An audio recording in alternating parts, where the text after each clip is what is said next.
अच्छा, ये मुझे बताइएगा जो रीढ़ की हड्डी है, उसको सेहतमंद या सही कैसे किया जा सकता मैं ये चीज़ कहती होती हूँ कि जो रीढ़ की हड्डी यानी मूरे का मसला है, उसका इलाज, उसका बेहतरीन इलाज उसका एहतियात ही है। है? मतलब ये जो छोटे बच्चे होते हैं, उनको अक्सर देखा होता है ना कि वो कभी किसी साइड पे बैठे होते हैं, कभी किसी साइड पे। हाँ, तो इन चीज़ों के ऊपर वालिदैन को क्या करना चाहिए? कि उसकी हाइट के मुताबिक टेबल, चेयर वगैरह सब कुछ हो, ताकि वो बच्चे की कमर जो है ना, वो उसके नेचुरल जो कर्व्स हैं, उसके अंदर रहे। कि जब आप थेरेपी के ज़रिए हुँ, उसका वो ट्रीटमेंट करती हैं, जी। तो ये कितनी देर तक आगे लाइफ के अंदर हेल्प कर सकता है, मदद कर सकता है उसको लचकदार बनाने में या उसको मजबूत करने में? लाइफ टाइम भी वर्क कर सकता है वो। अच्छा। हाँ, अगर आप बेध्यानी ना करें, एहतियात करें, हुँ, एक्सरसाइज़ेज़ को कंटिन्यू रखें। बिल्कुल। एनी जी। Take a message for our audience about spine हाँ, मैं ये ट्रीटमेंट? ज़रूर बताना चाहूँगी ख़ास तौर पे कि आप लोगों ने अपने खड़े होने का, बैठने का पोस्चर किस तरह से बेहतर करना है। सिटिंग में लाइक हम लोग बहुत बुरी तरह से बैठते हैं। हुँ। सिटिंग इस तरह से होनी चाहिए कि आपकी जो हिप्स हैं, वो आपकी कुर्सी के टेक के साथ लगी हों। अस्सलाम वालेकुम जी, मैं हूं आपका मेज़बान हमज़ा जावेद। आज सहारा और एडीसी पॉडकास्ट में आप सबका वेलकम करते हैं। आज हमारे साथ मौजूद हैं डॉक्टर अरीज चौहान, जो कि सीनियर हैं और मैनुअल थेरेपिस्ट हैं, और थेरेपिस्ट के अंदर उनका काफ़ी एक्सपीरियंस भी है और सहारा हॉस्पिटल के अंदर वो एज अ थेरेपिस्ट काम कर रही हैं। मैडम कैसी हैं आप, खैरियत से हैं? अल्हम्दुलिल्लाह। अच्छा मैडम, रीढ़ की हड्डी के मुतल्लिक जो है ना, काफ़ी लोगों को सामना करना पड़ता है, और सबसे मेन जो है वो ये रीढ़ की हड्डी समझी जाती है। जी।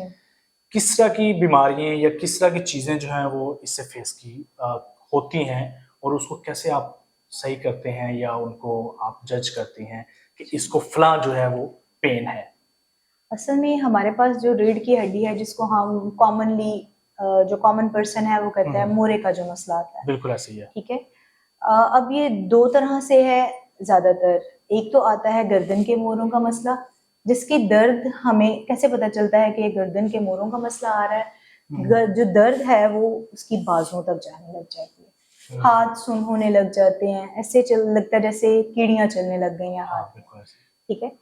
इसी तरह से सेम हमारे पास जो बैक के यानी कमर के मोरे हैं उनका मसला आता है, और उनकी दर्द जो है वो नीचे टांगों तक जाती है। बिल्कुल ठीक टांगों है। में एड़ी तक आके मरीज हमारे पास बता रहा होता है कि हमें एड़ी तक दर्द जा रही है, हमारे पास सुइयां चुभ रही हैं, या पाँव का कोई हिस्सा सुन्न हो गया है, टांग का कोई हिस्सा सुन्न हो गया होगा। हुँ, तो हुँ। ये इस चीज को डिपिक्ट करते हैं कि लाइक इसको मोरे का मसला हो सकता है, ओके। ठीक है। अच्छा, ये मुझे बताइएगा जो रीढ़ की हड्डी है, इसको सेहतमंद या सही कैसे किया जा सकता है? उसके लिए क्या आप तकनीक अपनाती हैं? ये डिपेंड करता है कि उसको मसला क्या आ रहा है और हुँ, किस वजह से आ रहा है, ठीक है। मैं ये चीज कहती होती हूँ कि जो रीढ़ की हड्डी यानी मूरे का मसला है, उसका इलाज, उसका बेहतरीन इलाज उसका एहतियात ही है, अच्छा। ठीक है। मैनुअल थेरापी में हमारा काम ये होता है कि हमने उसके मसले को हल करना होता है और बाद में उसको एक्सरसाइजेस की तरफ लेके आना होता है ताकि उसके पट्टे जो हैं वो मजबूत हो जाए। बल्कि मैं उसी पे जो है ना वो आपसे ये भी पूछना चाहूँगा कि जब आप थेरेपी के ज़रिए हम्म। उसका वो ट्रीटमेंट करती हैं, जी। तो ये कितनी देर तक जो है वो उसको आगे लाइफ के अंदर हेल्प कर सकता है, मदद कर सकता है उसको लचकदार बनाने में या उसको मजबूत करने में? लाइफ टाइम भी वर्क कर सकता है वो। अच्छा। हाँ, अगर आप बेध्यानी ना करें, एहतियात करें, हुँ, एक्सरसाइजेस को कंटिन्यू रखें, बिल्कुल ठीक है। वो लाइफ टाइम भी इफेक्ट कर सकता है। अच्छा, इसमें कोई ये भी फैक्टर डाला जाता है कि बड़ों में हो सकता है, बच्चों में हो सकता है, ख़वातीन में, या हाँ, छोटी जो स्कूल्स गर्ल्स होती हैं उनमें, या इसका कोई स्पेसिफिक दिस फैक्टर इज है, कोई रेशियो है कि नहीं जी यहाँ से इस एज से शुरू होता है या इस एज से दिस इज नहीं? Very nice question, this is very nice question. अभी हम लोग ना जब प्रैक्टिस करते हैं तो पहले हम लोगों को ये लगता होता था, पहले दौर में इस तरह होता था कि मोरों का जो मसला है वो बूढ़ों को आ सकता है, हाँ, ठीक है।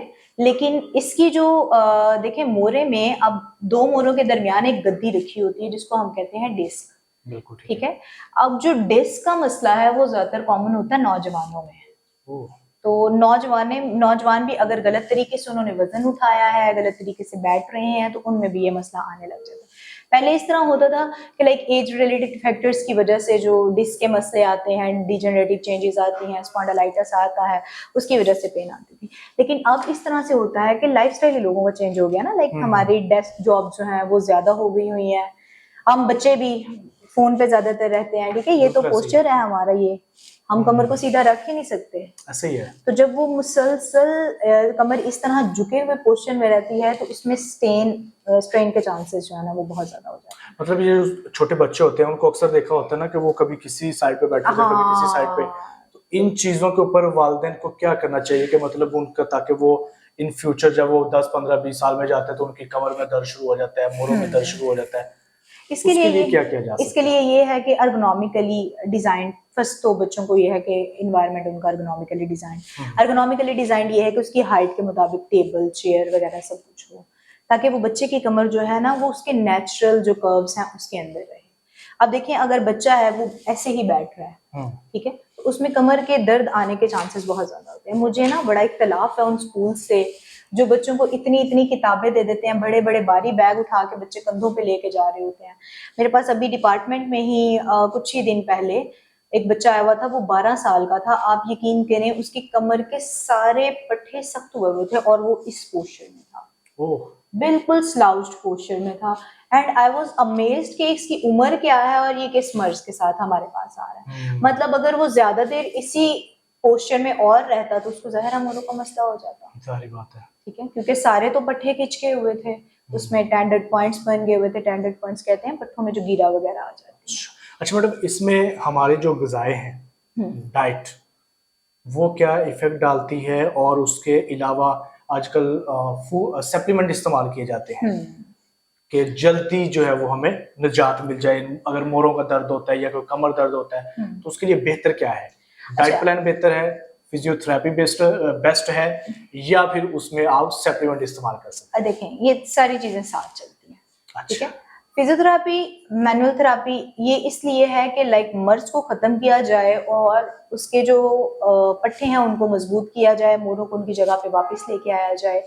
अब ये सप्लीमेंट्स और गज़ा यहाँ पे काम करते हैं कि हमारे जो पट्टे हैं उनको ज़ाहिर है एक गज़ा की जरूरत है। अगर हम लोग अपनी गज़ाओं की बात करें तो लाइक आजकल जितनी खादें उसमें इस्तेमाल हो रही हैं ना, तो वो चीजें बाकी नहीं रही हैं, अब वो न्यूट्रिशन बाकी नहीं रही। तो उसके लिए फिर साइंस ने थोड़े से न्यूट्रिएंट्स को अलग करके सप्लीमेंट्स बनाना शुरू कर दिए। तो वो लें, नो इशू एट ऑल, लेनी चाहिए। लेकिन उसमें ये भी तो होता है ना कि कुछ पहले फिजियोथेरेपी करते हैं, फिर ऐसा ऐसा कुछ नौजवान कोशिश करते हैं कि हम जिम ज्वाइन कर लें। और जब वो जिम ज्वाइन कर रहे होते हैं तो वो एक्सरसाइज तो कर रहे होते हैं, लेकिन वो उनका एक्सरसाइज करने का स्टाइल गलत होता है। एग्जैक्टली ये तो चीज वहां पे फिर उनका बजाय वो कहते हैं हम ठीक हो, तो उनको पेन शुरू हो जाते हैं।